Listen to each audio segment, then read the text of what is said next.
This program is brought to you by the members of WCNY. Thank you.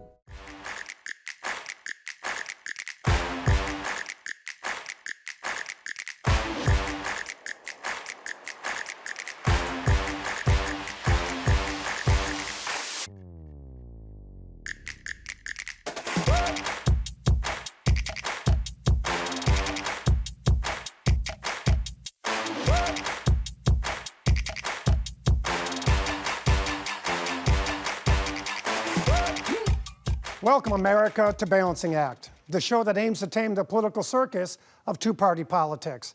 I'm John Katko. This week, what are the legal rights of immigrants? We'll speak with immigration policy expert Laura Collins to get her view from the center ring. Then, two members of Congress swing into the trapeze to give their thoughts on if immigration laws are being correctly interpreted. Finally, you'll hear my take, and we'll learn what's happening next week in Washington with Bloomberg's Elisa Parenti. But first, let's step onto the tightrope.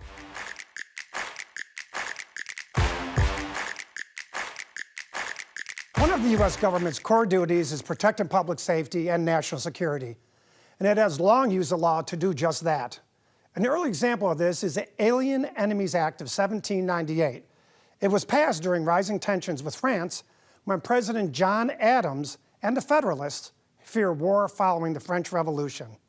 The law gives the president broad power to detain or deport citizens of enemy nations without a hearing.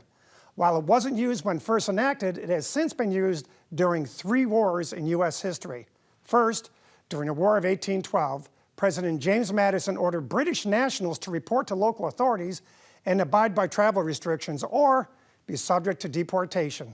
Then, during World War I, President Woodrow Wilson applied the act towards Germans and Austro-Hungarians, using the act to restrict their right to own firearms, their ability to publish anything of the critical of the United States, and to reside in their military facilities. Most infamously, during World War II, President Franklin D. Roosevelt used the law to incarcerate more than 120,000 Japanese Americans, relocating them from their homes into internment camps. Notably, not a single interned Japanese American was ever charged or convicted of espionage or sabotage. Today, the Alien Enemy Act still exists in the president's arsenal. In March, the Trump administration invoked the act to label the Venezuelan gang, the Tren de Aragua, a terrorist organization. And it has been used to deport more than 200 undocumented immigrants to prisons in El Salvador. Trump isn't the only modern president to enforce strict immigration policies. President Barack Obama, called by some the deporter-in-chief, removed over 3 million immigrants, more than any other U.S. president. His administration used formal immigration courts, but also leaned heavily on expedited removal, a process that skips court hearings for certain border crossers. Illegal immigration continues to be a flashpoint in America. In January, the Department of Homeland Security expanded expedited removal and has made it even easier to remove immigrants from the United States. These evolving policies are currently being challenged in the courts. Indeed, the boundaries are murky, but we are here to bring clarity to the situation. Let's start with the center ring. Joining me in the center ring to further explore the rights extended to immigrants is immigration expert Laura Collins of the Bush Institute in Dallas, Texas. Welcome, Laura. Thank you for having me. Laura, you spent a lot of time in Texas, so I'm happy to talk to you and happy to talk to you about something that has been vexing our country for a long time, and that's immigration. And in particular, I have a question for you to start right off with. And there's a lot of confusion about it, and that is, do individuals that are here illegally or even if they have status, do they have any due process rights? You know, this is actually a really easy question. You don't even need a law degree to find the answer to this. You can just pull up a copy of the Constitution. And it states very clearly places where the Constitution applies to people or persons and places where the Constitution applies to citizens. And for due process rights, it absolutely applies to persons. And what that simply means is that the same rights that extend to you and me as U.S. citizens also extend to them. There are a few exceptions and caveats depending on what has been written into law, but for the most part, immigrants, regardless of their status, have due process rights. Now, let's make sure everyone's perfectly clear what we mean by due process. Due process means they have a right to a hearing and they put the government to its proof. In other words, If the government thinks you're an illegal immigrant, then they have to basically prove that in hearing. Is that correct? That is correct in almost every single case. There is an exception called expedited removal, where you don't necessarily need the same sort of hearing in front of an immigration judge, but that is a narrow exception. For the most part, almost every single immigrant here, whether they are here with a status or not, is entitled to a hearing. Right, and that aspect of the Constitution that delineates the due process rights of individuals is the Fifth Amendment, is that right? Yes. Okay, and within the Fifth Amendment, they don't refer to citizens, they refer to persons, is that right? And that's the difference, right? So that means because it refers to persons, it means that anybody, whether you're here legally or illegally, you still have due process rights, is that right? Yes. Okay, now have courts interpreted that as such? Yes, I believe so. You know, this is a long-standing area of law. It is not something that is new. And while that process may be slow at times and can be frustrating if you're the government trying to carry out removals, it still exists. And it exists to protect not just the migrants, but it also exists to protect you and me. Got it. Now, as you know, and we all know, there's different gradations of people here in the United States that are not citizens.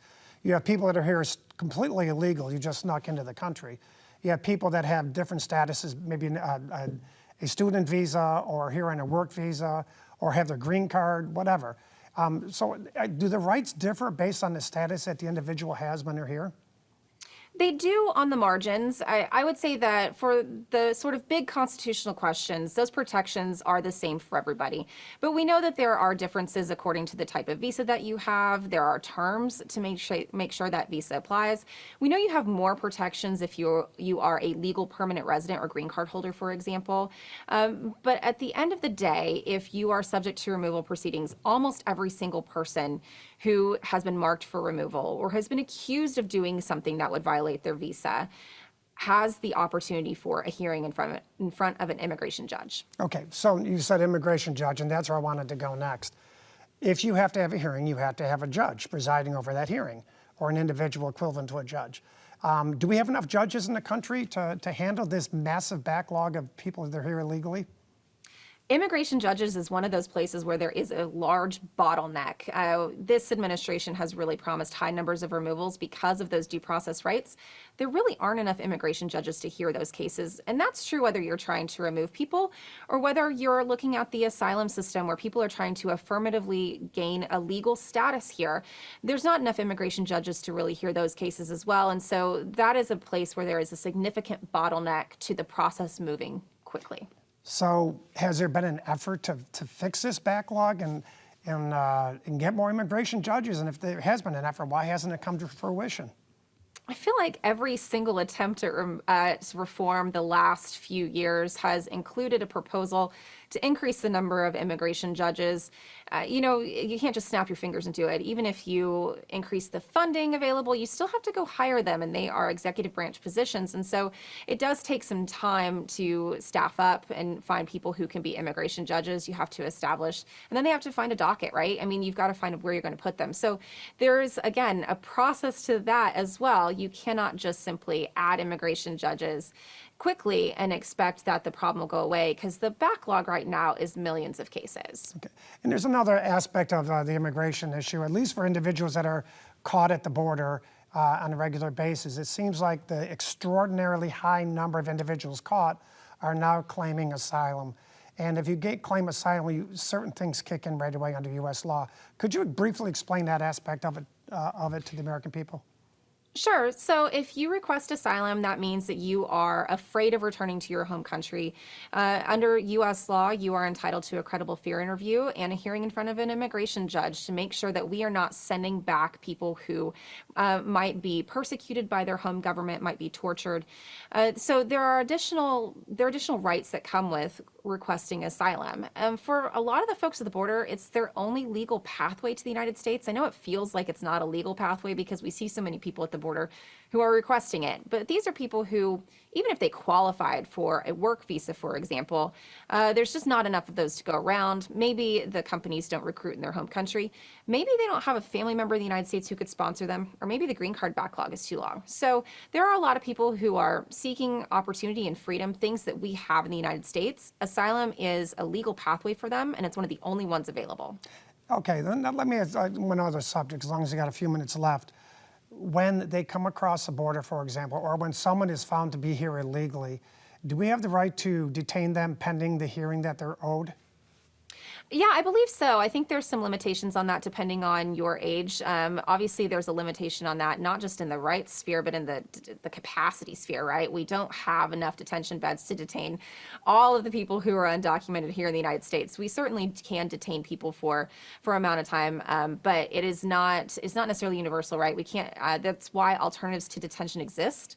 That is a tool that governments, whether Republican or Democrat administrations, have used over the time to monitor people who are here without authorization, make sure they show up to their court hearings, and so we know where they are. So not everyone gets detained, but there is a right to detain them. So because of the drastic lack of beds to detain these individuals, people here illegally are arrested and then they're basically paroled into the country because we don't have the capacity to keep them. Is that right?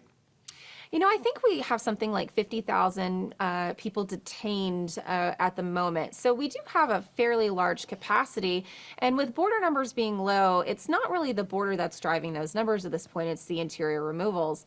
But not everyone is going to be detained. Obviously, if you're a vulnerable population, it may not make sense to detain you. Families in particular are very difficult to detain. There's lots of different safeguards that go into place to make sure that it's the right environment for children, for example. So not everyone is appropriate for a detention environment. So the government has to make decisions on that. We've seen what happens when we try to detain everybody. It quickly results in overcrowding and a situation that is not workable for the agencies, it's not workable for anybody. So, you know, it's a little bit of a capacity issue and a little bit of what makes the most sense to make the system run. Well, Laura, you shed some great light on a situation that has been a long problem that has vexed many administrations over the years, and I appreciate your insight. Thank you very much. Thank you. Now, let's continue the conversation on the trapeze.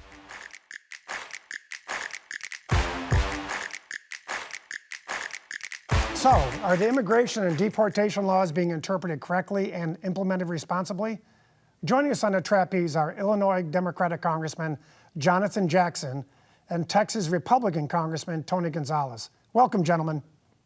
Thank you. Thank you. Thanks so much for having you both here. Listen, there's a constant balance in our nation's history between the rights of individuals and keeping our country safe. And the immigration debate right now is front and center in that long-term attempted balance. And we've seen throughout our nation's history times when we got it out of whack. You may believe it's out of whack now. You may believe that we're doing everything right. But the question I'll start with Congressman Gonzalez, I'll bring it to you first. How are we doing with respect to balancing the rights between the civil liberties of individuals and protecting our country when it comes to immigration?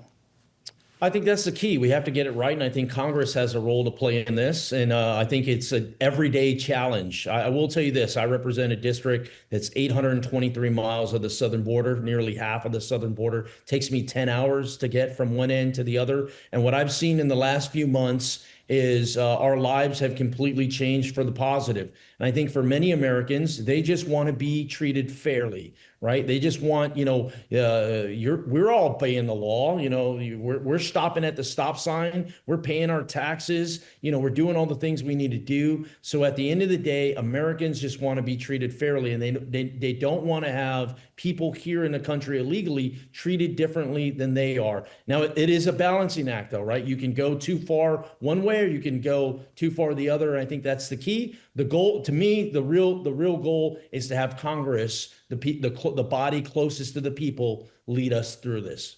Congressman Jackson, any concerns with how this current administration is enforcing the immigration laws or implementing them? Absolutely. I've got quite a few. First of all, when you abduct someone, kidnap them, ship them abroad, stick them into a cage in El Salvador, that has an eerily haunting feel. It's reminiscent of slavery, that you see these men stacked up in beds, and then you see a father in there that has his children that are right here in the suburbs of Washington, D.C. and Maryland. You hear about a young man that's a makeup artist that was law-abiding. No, so I think what the president has done is absolutely atrocious, that the violent criminals, they should be targeted, they should be removed, but people that are coming here to work, that want to have a better life, that had to flee because of corruption in their own country, because of danger or because of gang violence. We should be welcoming your tired, your poor, your huddled Mathis. And it's a huge economic issues that Americans have to face on bringing people in here to continue our advantage and sustained growth. So Congressman Gonzalez, do you have any concerns about the due process being given or the lack of due process being given any of the individuals being deported? I know most of them are getting their hearings, but some are not. Are you concerned with that?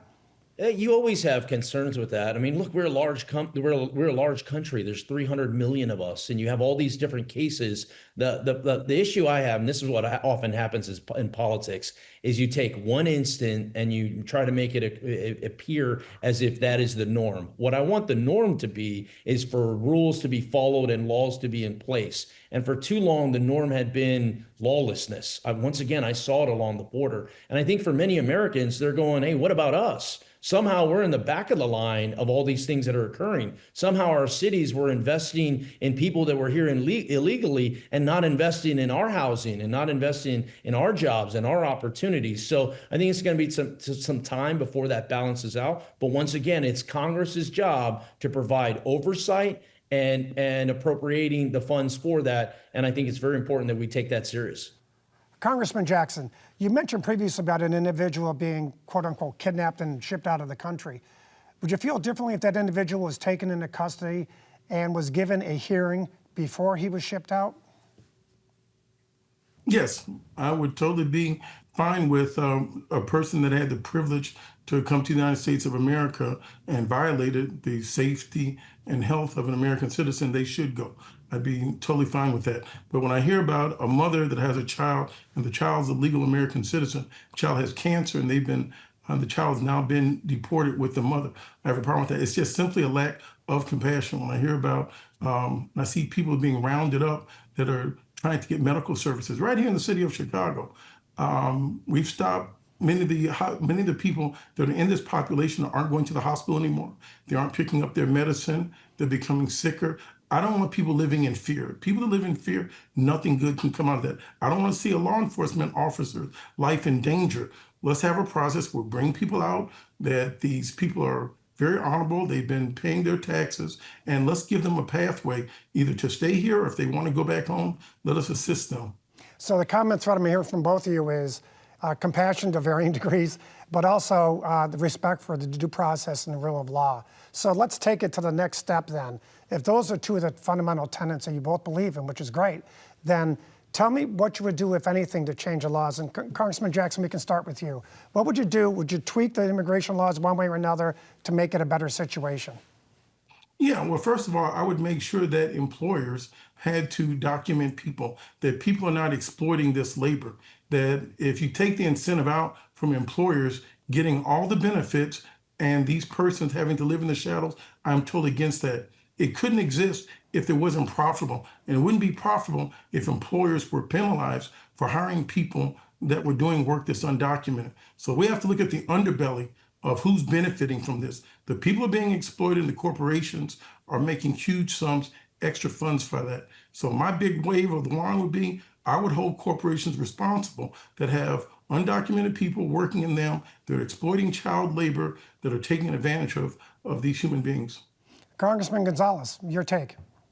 Yeah, John, today we had a hearing. I sit on the Appropriations Committee, and Secretary Noem came before the committee. And last year, I sent a letter to ICE, and I asked ICE how many convicted criminal illegal aliens are loose in our country. The number I got back was astonishing, 662,566. It's a huge number. I asked the Secretary, has that number increased or decreased? Her answer was the number of convicted criminal illegal aliens in our country has increased since last year. So to me, it's you tackle it, you go all in after the bad actors. Once again, I'm talking somebody convicted in a court of law. That keeps our community safe wherever you are. And then on the other hand, if somebody is coming here to work, I think you open up work visas. You streamline the process. They don't have access to voting. They don't have access to social services. They have access to a job. And guess what? I think that thrives in our economy. I think that helps our neighbors. I think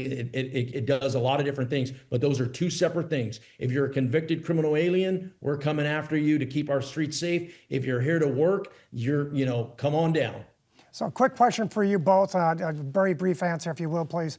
And that is, in order to expedite and ensure that due process is being given to everyone, even if they're here illegally, would you, Congressman Gonzalez, be okay with increasing exponentially the number of immigration judges available to hear these cases? That is exactly the secret sauce. During previous every administration has done this. President Bush, Clinton, Obama, Biden failed to do it, but Trump Trump won, and that's they had these different programs. One of them they had was called the PACER program, and what this does is it surges immigration judges, and people get their cases heard in days, not years. That is exactly how you solve the problem. Congressman Jackson, quickly. Yeah, make sure that there are more judges that you can deal with, and everyone should be afforded due process of the law. That I want to see each human being respected, and we can do this in an orderly process. Mr. Trump says everything's an emergency, from tariffs to borders to Social Security. It's not. He is the one that's breaking things and then citing that he has to have these draconian and drastic measures to punish people. And let us stop our relationship with that awful, god-awful prison down there in El Salvador. We can deal with this domestically. We don't have to ship people to Rwanda and to El Salvador. It's wrong. Thank you, Congressman, both of you. A wonderful conversation, and it seems like there's some commonalities here, and we appreciate that. Thanks so much. John. Take care. Now it's time for my take.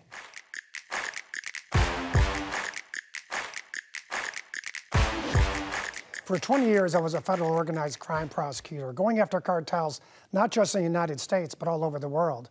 And in that capacity, I had a bird's eye view of immigration laws in general and the border security in particular. It was a real problem then, and it's still a real problem. When I got to Congress and eventually became head of the Homeland Security Committee, I got even more day-to-day knowledge about what's going on with the border and the security implications related to it. And that's why this is such a big issue now. It always has been. There's always been a constant tension between the balancing of the individual rights under our Constitution, whether you're a citizen or not, and keeping the public safe.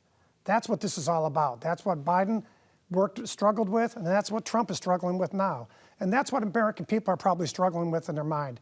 What do we do about this? There's one thing we can't do. We can't ignore the rule of law. The rule of law matters. And the law is people need hearings. So either get more judges, expedite the hearings, or change the law. Either way, we can't ignore the law, because that's America. When you start ignoring laws, that's when problems really start happening in this country. I'm John Katko, and that's my take.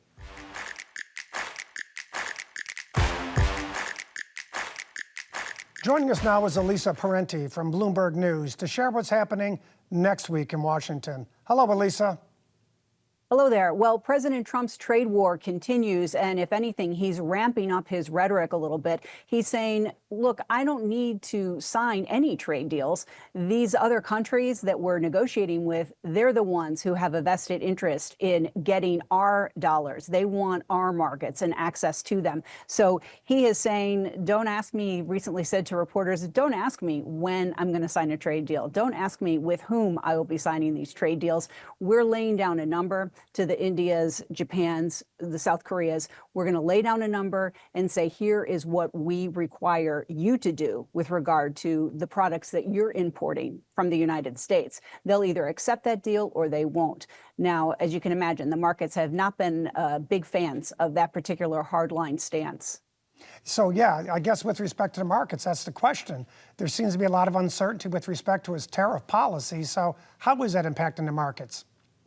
It's been a steady slide south. We've seen major sell-off since January. We track that. Of course, that's what we do here at Bloomberg. The Dow down about 4% since January. The NASDAQ composite, this is, of course, the tech-heavy benchmark. It's down 8% since January.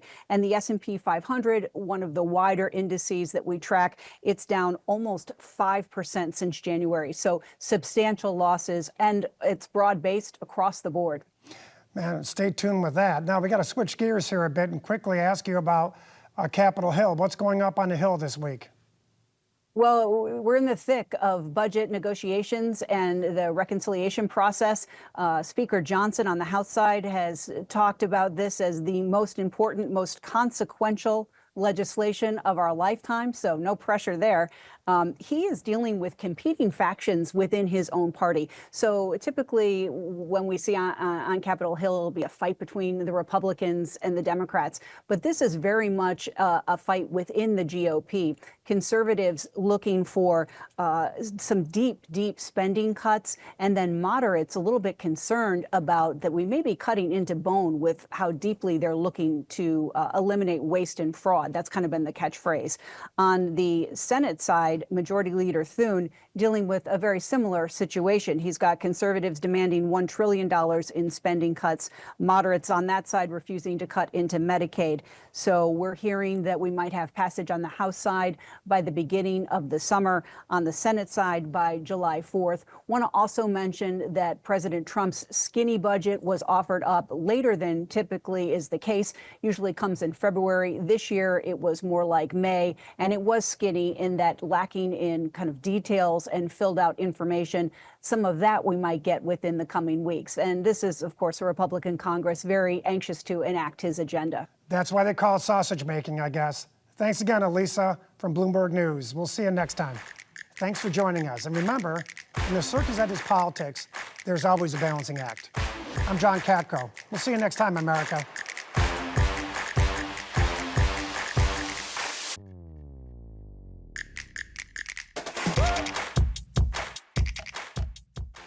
This program is brought to you by the members of WCNY. Thank you.